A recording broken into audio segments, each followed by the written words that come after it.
Assalamualaikum warahmatullahi wabarakatuh. Salatu wassalamu ala asyrofil anbiya'i wal mursalin sayyidina Muhammadin wa ala alihi wa sahbihi ajma'in.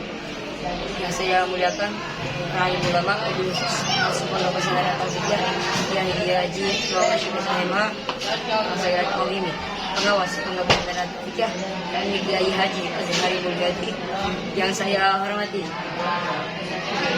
kepala Pondok Pesantren Kiai Musya Hashim yang saya hormati kepala Madrasah Sanawiyah Ummul Fikih dari Bapak Kawi Asosiasi MPD yang saya hormati segenap Dewan Guru di Madrasah Sanawiyah Ummul Fikih yang saya hormati guru mata pelajaran fikih kelas 9 yakni Bapak Haryadi SPDI yang saya cinta sayangi, kedua orang tua saya yang ada di rumah dan tidak lupa pula teman-teman yang sama-sama di bawah.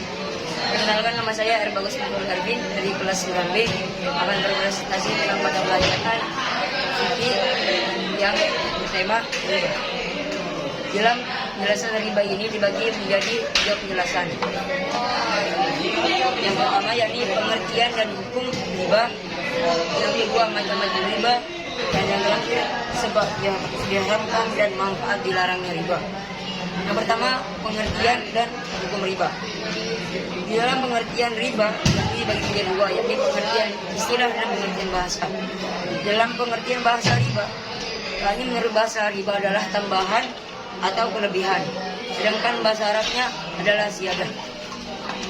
Yang selanjutnya pengertian istilah riba, yakni adalah suatu kelebihan pembayaran dalam jual beli yang disyaratkan sebelumnya.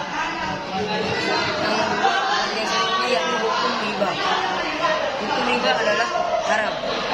Hukum riba adalah haram diambil dari Al-Quran surah Al-Baqarah ayat 275. Yang selanjutnya macam-macam riba. Macam-macam riba dibagi menjadi 4. Yang pertama riba fadli atau sama, yang kedua riba qordi, yang ketiga riba iyad yang disebut berpisah, yang terakhir yakni riba resna atau penjualan barang. Yang pertama riba fadli atau sama. Riba fadli atau sama adalah suatu jenis riba yang menggunakan tambahan barang yang sejenis tapi menggunakan barang yang berukuran yang berbeda. Yang kedua riba qordi. Riba qordi adalah jenis riba yang menggunakan utang piutang dengan syarat yang ada bunga atau keuntungan. Yang ketiga yakni riba iyad. Riba iyad adalah riba yang dilakukan dan disebut berpisah. Yang keempat yakni riba nasiah. Riba nasiah adalah pertukaran barang dengan barang lain dengan melambatkan pengembalian. Yang selanjutnya yang nomor 3 yakni sebab diharamkan dan manfaat dilarangnya riba dibagi menjadi 2. Ini sebab diharamkannya riba ada 3 penjelasan. Yang pertama, riba dapat menimbulkan permusuhan batin baik langsung atau secara tidak langsung. Riba dapat menimbulkan mental pemboros dan menimbulkan sikap malas. Dan yang terakhir, dapat riba bisa disebut juga bentuk suatu bentuk penjajahan. Yang kedua yakni manfaat dilarangnya riba bagi menjadi 3. Yang pertama, manfaat bagi kedua pihak, yakni dapat menjalin hubungan kasih sayang dan bisa membuat jalin hubungan gotong royong dalam jual beli. Dan manfaat dari peminjam yang disebut orang rumah.